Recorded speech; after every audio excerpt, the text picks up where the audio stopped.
Generalization is defined as a broad statement or an idea that's applied to a group of people or things. We make generalizations about objects in order to make sense of the world. We also generalize about people so that we can know how to interact with them.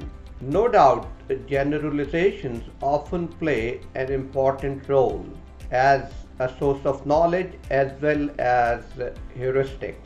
However, one should be careful with accepting them as they're never accurate and often are totally untrue.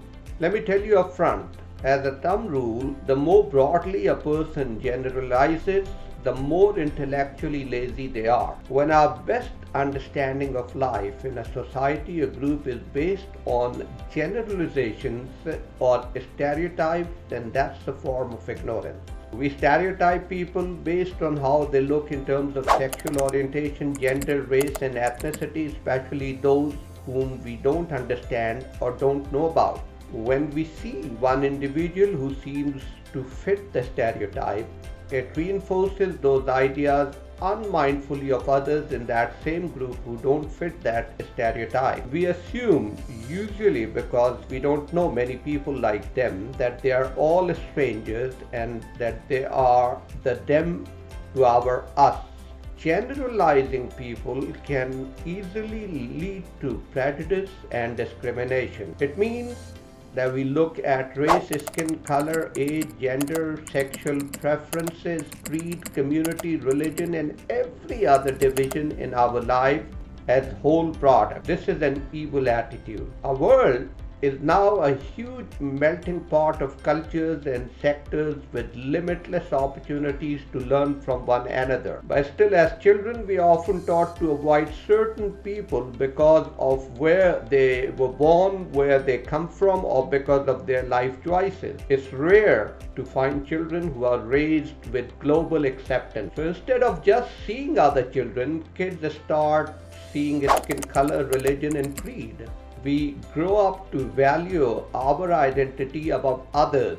This engenders problems when someone's color, behaviors, beliefs, and appearances conflict with your own. We form opinions, make judgments, and projections based on what we hear and see on the surface.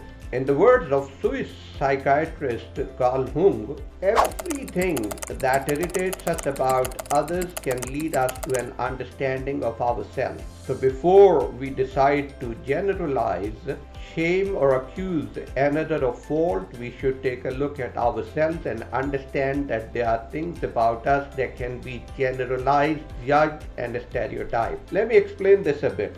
Up to the late 1800s, there was a strong debate if people can actually create images in their minds which they see vividly, or do they simply say, I saw it in my mind, as a metaphor for considering what it looked like. Many renowned thinkers denied mental imagery. The debate was resolved by Francis Galton, the man who invented eugenics, the wisdom of crowds, reversion to mean, and standard deviation. He made extensive studies based on real people and found that some people did have mental imagery and others didn't. The ones who did had simply assumed everyone did, and the ones who didn't had simply assumed everyone didn't, to the point of coming up with absurd justifications for why they were lying or misunderstanding the whole thing. Now we know there's a wide spectrum of imaging ability, from about 5% of people with perfect photographic imagery to 3% of people completely unable to form mental images. This shows how we generalize one's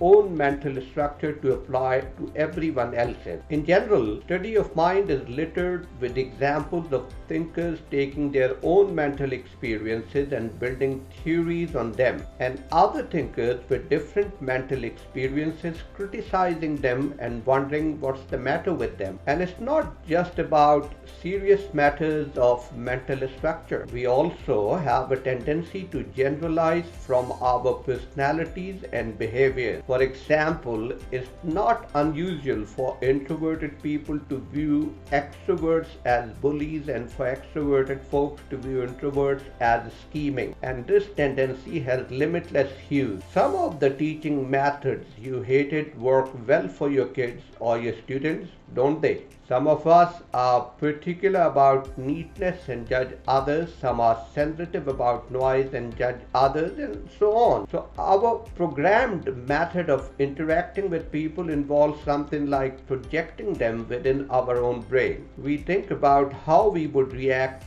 just for the other person's differences and then assume the other person would react that way. And then we feel this is how it should work.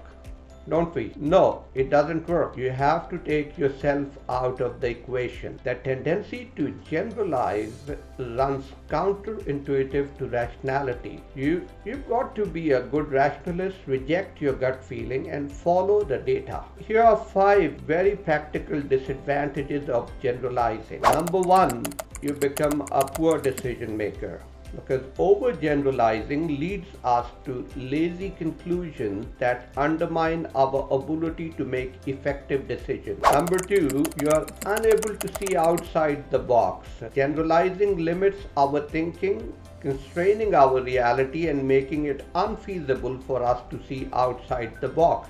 Number 3, we put barriers upon ourselves. Limited thought processes lead us to view the world in black and white. This thinking is definitive and polarized terms limits the opportunities we find in the world around us. Number 4, mental health risks. Generalization often feeds that negative inner critic telling us you can. This can affect mental health and exaggerate any symptoms of mental illness. And then you become socially ineffective, because generalizing limits what's socially acceptable to you, sometimes leaving you at odds with your environment. It can foster discrimination and hateful behavior and beliefs both in you and against you. When you judge entire groups of people, you can reek of nationalist biases, religious bigotry, sexism, racism, or homophobia, or whatnot. So the question you might ask is how to stop overgeneralizing. I have 10 tips for you to eliminate or minimize unnecessary generalization. Number 1, identify your thought patterns. Learn how to identify your oversimplifications. Once you start identifying your oversimplifying thought patterns, it is one of the most transformative skills you can master, but it takes time and practice to cultivate. One way to do it is to never extrapolate the specific from the general. When you fully embrace the possibility that the specific can be against your general perception or belief, over time you will tend to generalize less. 2, be accurate in your expression and thinking. Decipher each person or reality of a situation as precisely and accurately as you can. Avoid making assumptions and stop yourself each time you're going to express a view steeped in an assumption. When you use terms like absolutely, always, or never, ask yourself if you're sure. The more you try to be accurate in your thoughts and speech, the less room you'll be left with to generalize. And 3, question your generalizations. Just because you have heard something often doesn't mean it must be true. Reject rank and popularity as a proxy for reliability. Train your thought process to question established beliefs handed to you by your upbringing or your environment. When a generalization spills over into prejudice, it's a clue that you need to think again. Don't simply consume information, interrogate it. Understand that your supplier of information is most often not its source. Ask of yourself and of others, how do you know? Number 4, embrace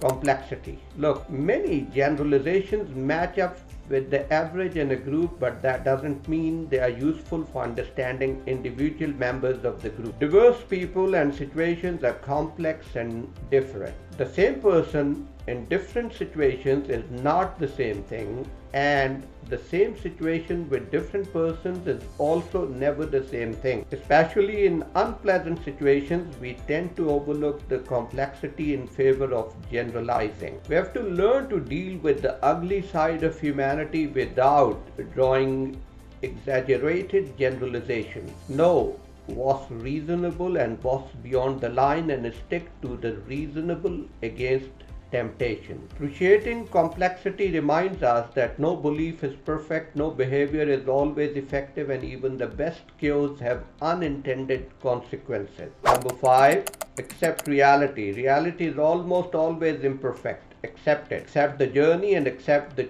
change that changing your thinking is not an overnight process.